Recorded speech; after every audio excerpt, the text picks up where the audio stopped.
sharing of biased and false news has become all too common on social media. The sharing of biased and false news has become all too common on social media. More alarmingly, some media outlets publish things are true without checking facts first. Unfortunately, some members of the media use their platforms to push their own personal bias and agenda to control exactly what people think. Students, welcome to a brand new semester of Wednesday night groups. I'm super excited to have each and every one of you guys, and I'd like to welcome those, man. If this is your first time sitting in on a Wednesday where we have our formal teaching, whether you're a sixth grader, you came on the arm of a friend, or you've been here for a super long time, just like to welcome all of y'all. Super excited to kick off this semester. And one of the reasons why I love the new semester is because we as a student ministry get to focus on exploring faith together. Like, no matter where you're at in your faith journey, we think it's really valuable for every single person to sit and really ask questions like, what do I believe? Is this what I believe? And explore faith, explore the claims of Jesus, see if this is what we want to put our faith in. And so I just want to give you guys the freedom and the permission throughout this series and throughout your time in groups tonight and for the rest of the series and really for the rest of the semester to ask questions, to challenge, to say, hey, I need a little bit more clarity on this to help me understand exactly what is going on and how I should think about these things. And so I just want you to know that as you're sitting here listening tonight and for the remainder of the series, if there's things that you have questions about, make note of it and make sure you ask, because that's the whole point of why we're doing this. And so tonight kicks off, though, and I'm super excited about the series and a little bit intrigued by it as well, kicking off a brand new series called Fake News. And so I know you might be thinking, and I too myself was thinking these exact same things when, like, what are we about to do in this series, Fake News? Are we about to split up the room, Democrats and Republicans, and have this like ultimate battle, right? No, we're not. So this is not a political series, but I do know that the origin of this series, or the origin of fake news, it finds itself, and we often think about politics and about different political parties and things like that. And so throughout this series, as fake news, we'll define it a little bit more clearly here in just a minute, but throughout this series, I'm going to show you guys, I've got my laptop sitting here, I'm going to show you guys what's going on. I'm going to share my screen with you so that you can see exactly where we're moving, exactly where we're going throughout this series. And so let's take a look. Fake news started out as a political movement in about 2016. And so many of you guys probably even remember this because 2016 wasn't that long ago. And so started out with a bunch of people on Facebook who were posting a whole bunch of stuff, fake news articles, things like that, and quickly began to influence the election, different things that just kept coming up.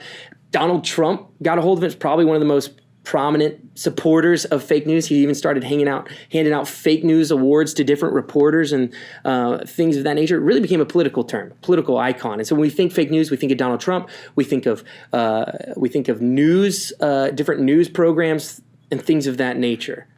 But the reality of it is, and what we're going to learn in this series, is that fake news is way more than just a political campaign now. It's gotten so much larger because really what we see is that fake news is anything that is news, stories, hoaxes created to deliberately misinform or deceive readers.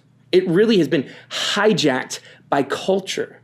So you can go to YouTube, you can go to Google, and you can type in all types of different things and find your very own fake news. Even the YouTube videos that you watch, what you're going to see is that, like, we call it clickbait, but really it's a form of fake news. It's deliberately trying to get you to click on that title to entice you to watch the video for a different purpose.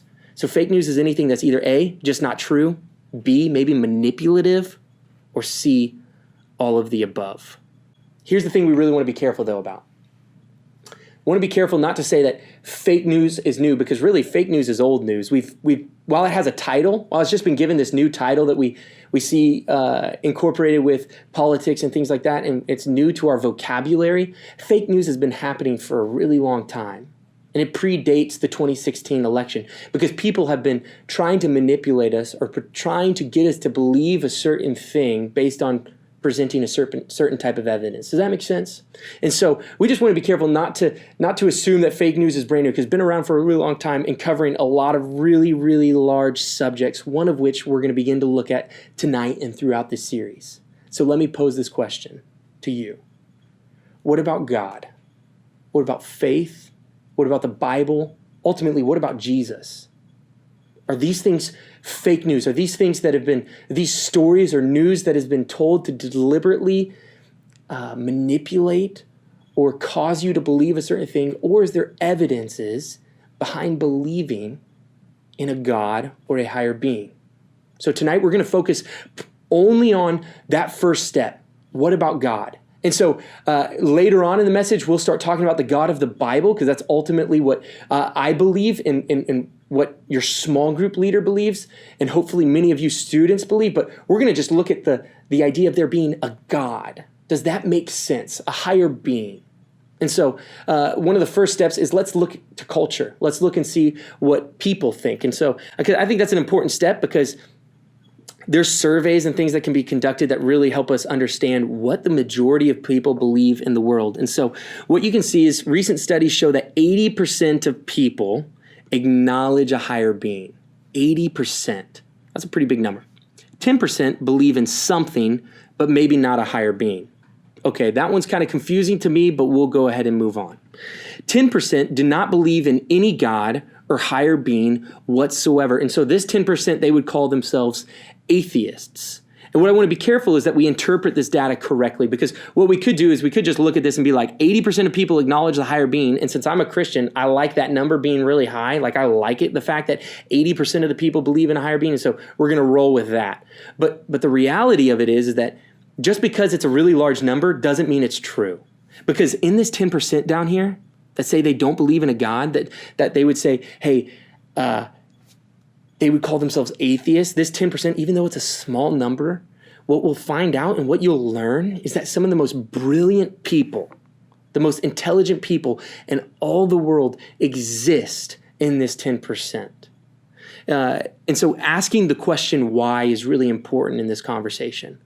Like, why is the number 80% so high? Or why do the people that believe in a higher being, why is that number so high, and why is the 10% so low? So leading atheists, or this 10% right here, they would tell you the reason why that number is so high is because there is little to no evidence that points to any type of a higher being. So there's little to no evidence that point to a God or a higher being. In reality, what they would say is that the driving force for that number to be at 80% is fear. Right? Like, is this fear of the unknown, or fear of suffering? And so people have created this image of needing a spiritual crutch in order to help them get through life and help them get through suffering. Right? John Dewey, he's a leading atheist and philosopher that lived not a super long time ago, but pretty long ago. He lived in the 1930s, but he wrote a book called The Common Faith. And John Dewey assured his readers, and you can read along with me here on this first line, it says that John Dewey assured his readers that traditional religion was drifting into oblivion, and that it would soon be a matter of interest, I want you to catch this part, only to history buffs. So here's what John Dewey was saying, is that religion is, there's so little evidence for religion or a God that religion totally, not just Christianity, but religion completely, the idea of a higher being would cease to exist. What we see, though, is that the exact opposite is kind of what's happening. In fact, religion continues to grow dramatically in most parts of the world. Why is that? Why is this leading atheist philosopher make this statement? Why does he say religion's on its way out, but we see it continue to grow? Is there evidence of a higher being, or are we just looking at another case of fake news? And so the way that we're going to deal with this, and we're going to look at this, we're going to look at the cosmological argument, or what I'm going to call and refer to it for the rest of tonight as the Fortnite argument, because that's way more fun. And so I'm going to get some help from my friend Ninja. As I'm telling the story, Ninja doesn't have anything to do with what I'm actually talking about. I just want you guys to be able to see what's going on. So Ninja's probably one of the best Fortnite players out there. You guys have seen him, but a lot better than I am, and probably a lot better than most of the people sitting in the room, even though I know we have some phenomenal video gamers out there. But one of the things, when I first started playing Fortnite, it was season 3. It was brand new. One of my friends actually was like, dude, you've got to try this out. And so I hopped on the game with him, and I was really confused on how the game worked overall, because it's really complex if you don't know what's going on, and it's different than any other game that I ever played. But one of the things that was really confusing for me was that we would be like in these different places. We would drop in, we would get guns, we would figure everything out, we'd find where we wanted to go, and then when we're running around, they would somehow start calling out like, there's been people here. There's been people here. And I'm sitting there and being like, how do you know that there's people here? Like I haven't even seen anybody. Like, how do you know that there's people around? And they would legitimately just laugh at me and then continue on playing. And one of the things that I realized as I continued playing more and more and more is that the Fortnite world, the way that it operates and functions, is that there's certain things that are not in the game until someone puts it there. And so as you watch Ninja play in this game, right, you'll notice that he's building different structures and building different towers that wouldn't be there unless he put them there. And so that really is at the basic level, the cosmological argument, right? So when my friends would run around, they knew that there were people there is because they would see buildings and towers. They didn't have to see the people. They didn't have to run into them. They didn't have to see them around. They just had to see the evidence of those people. And that's kind of how the cosmological argument works. The cosmological argument says that because the world exists, really because the universe exists, that's evidence of a higher being. We get that concept. We're sitting in a room right now, right? Many of you probably, for the most part, didn't meet the builder of that room, but you know that the builder existed. Why? You're sitting in the room, right? And so that same type of logic works for the world that we live in the universe that we live in, right? We look at the universe, we understand creation, and we say, someone had to put this here. Because there is a creation, there must be a creator. And so here's the reality. This is really incredible. You yourself are evidence of a higher being. You yourself are an evidence of a creator. The way that you were made, the way that you think, all that, someone gave order to that, created you and made you. And so I would argue that the cosmological argument or the Fortnite argument is really compelling evidence that there is a higher being. Now again, leading atheist thinkers or people who don't believe in a higher being, they're not oblivious to the fact that the cosmological argument exists. And in fact, many of them have interacted with that exact idea. One of those people's names is a guy named Stephen Hawking. And so Stephen Hawking had this puzzling question. He said, as he looked, I'm going to show you his Facebook because why not? Let's look at his Facebook. But one of the things that Stephen Hawking's dedicated his life to doing is to really looking at the cosmological argument. Now, Stephen Hawking is an atheist, but he's also a really brilliant scientist, psychologist. He died a couple years ago, but his work and and the stuff that he put forward for us is still really, really helpful and beneficial. But one of the things he did is he looked a lot at the cosmological argument, and he said he wanted to ask this question: what if the universe always existed? So what if it wasn't created? Like, what if the world and the universe as we know it wasn't a part of creation because it always has been, it's eternal. So it didn't need anyone to make it because it's always been around. And so as he dealt with this argument, this is one of the things that he stated. He said, he's like, man, if as we conduct these studies, if we arrive at the conclusion that the universe, not the world, not just the world, but the universe was eternal, the idea of a higher being would go away forever. But he also concluded that if we can prove that the universe had a beginning, meaning there was a time when the universe came into existence, then the idea of a higher being would be a logical explanation for the creation of the universe, of all things. And so this is how he began to conduct his study. He began to look at dudes like Albert Einstein and the general theory of relativity. He began to look at things like the second law of thermodynamics. And in fact, in one of his lectures, he is quoted saying that, man, there's a lot of options, right? There's a lot of options, a lot of different scenarios out there. Let me find where it's at just so I can point it out exactly to you. He's like, there's a lot of options, a lot of opinions, but here's the overarching thing that he wanted the people in his lecture to understand. He says, but if your theory about what happened in the beginning of time, right? You see up here, this article's titled The Beginning of Time. He says, if your theory agrees with the second law of thermodynamics, if your theory disagrees with the second law of thermodynamics, it's in bad trouble.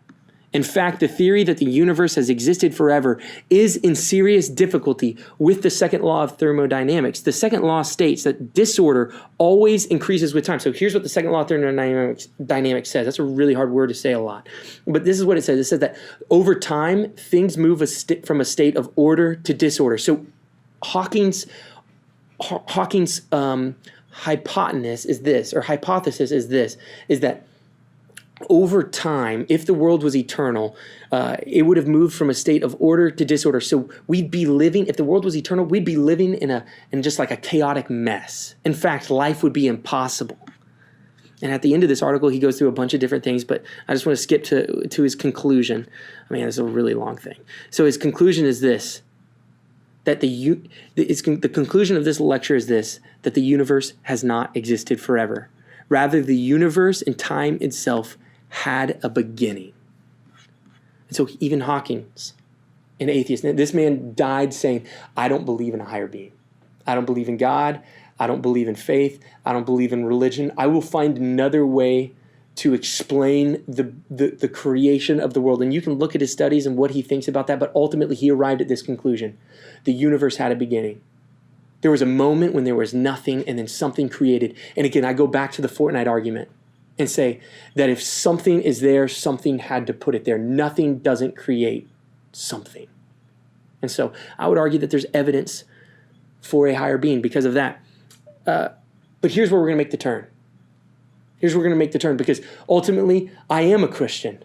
Ultimately, I do believe in the God of the Bible. And so here's what we want to do. I want to go to the Bible. What does the Bible have to say about this stuff? And what we'll find is that in Romans chapter 1, the Bible supports the cosmological argument, or the Fortnite argument, as we might say. Listen what it says in verse 19, and just see how familiar this sounds. He says in verse 19, for what can be known about God, so for what we can know about God and his existence is plain to them, because God has shown it to them. For his invisible attributes, namely his eternal power and divine nature, have been clearly perceived ever since the creation of the world and things that have been made, so they are without excuse. So again, let me just paraphrase this. The reason we know God exists, and the reason why he says it, is because he's shown it to them. How? Through creation. And all the things that have been made, so we are left without excuse. He's given us all the necessary information that we would need in order to believe in God. So this is where we make another turn, right? Where I really just sit down with you guys and look you guys in the eyes and ask you guys, how much evidence or what type of evidence are you actually looking for? Right? See, if you're looking for the type of evidence that says 2 + 2 = 4 or 2 + 2 = God, that type of evidence doesn't exist. Because that type of evidence is really only found in mathematics, where it says 2 + 2 = 4. So in reality, we approach this subject not like mathematicians, but like detectives. So we take in all the different scenarios, we take in all the different options, and we tried our best based on our detective reasoning to arrive at the best conclusion that we possibly can. The most logical conclusion that we possibly can. So when we weigh the options, I would say belief in a higher being is the most logical one. It might not be 2 + 2 = 4, but it is a very logical and reasonable assumption to arrive at. But ultimately, again, acknowledging in a higher being, that's only one part of the puzzle. So what we're going to do throughout the series is we're going to introduce you to the God of the Bible. We're going to introduce you to the person and work of Jesus Christ. And we'll look at the legitimacy of those things throughout this series, but here's what I want to tell you. One of the most compelling arguments for a higher being, the existence of a higher being, is this. And for me, and I hope it is for you, I know him. I know him. I know this God. I've been in a relationship with him for a really long time. I've gotten to know him, and I've gotten to know how much he loves me and cares for me and is with me. And so, and not just me, but hopefully you have many people surrounding you tonight and in your life that would tell you that exact same thing. I know God is real. I know there is a higher being because I know Jesus. So let me just show you the greatest fake news of all time. Romans chapter 1, we're going to look back at that Romans passage because there's something that we really just need to see. Because ultimately what it says is just like acknowledging that there's a higher being out there isn't all the pieces to the puzzle. In fact, there's a lot more that we need to look at. For Romans 1 verse 18, it says, for the wrath of God. So God's anger is revealed from heaven against all ungodliness and unrighteousness of men who by their unrighteousness suppress the truth. And so the question is, what truth are these people suppressing? Verse 19. For what can be known about God is plain to them. So here's the truth. What can be known about God is plain to them because God has shown it to them. For his invisible attributes, namely his eternal power and divine nature, has been clearly perceived ever since the creation of the world and the things that have been made. So they are without excuse. For although they knew God, they did not honor him as God or give thanks to him, but they became futile in their thinking, and their foolish hearts were darkened. Claiming to be wise, they became fools. This is the truth that they've suppressed. Claiming to be wise, they became fools and exchanged the glory of the immortal God for images resembling mortal man and birds and animals and creeping things. So ultimately, what you do with God matters most. So God doesn't just want you to look at creation and be like, cool, there's a higher being. He wants you to honor him as God. So let me introduce you. This is the last thing I'm going to do tonight, but let me just introduce you to the God that you have the opportunity to get to know. Colossians chapter 1 and verse 15. He says this, he is the image of the invisible God, the firstborn of all creation. For by him all things were created in heaven and on earth, visible and invisible, whether thrones or dominions or rulers or authorities. All things were created through him and for him. And he is before all things, and in him all things hold together. And he is the head of the body, the church. He is the beginning, the firstborn from the dead, that in everything he might be preeminent. For in him all the fullness of God was pleased to dwell, and through him to reconcile to himself all things, whether on earth or in heaven, making peace by the blood of his cross. And you, students, who were once alienated and hostile in mind, doing evil deeds, he has now reconciled in his body of flesh by his death, in order to present you holy and blameless and above reproach before him, if indeed you continue in the faith, stable and steadfast, not shifting from the hope of the gospel, catch this, that you heard, which has been proclaimed in all creation under heaven, and of which I, Paul, became a minister to. See, students, here's the thing.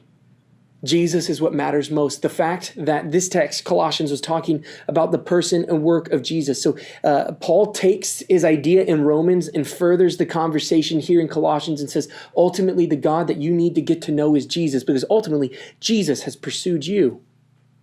See, the reality is there's this separation between God and man, ultimately because we suppress the truth. We know that there's a God, but we've refused to get to know him, and our foolish hearts have been darkened. And here's what the gospel says is that Jesus comes in, and what Colossians ultimately points to is that Jesus comes in to pursue us and to rescue us.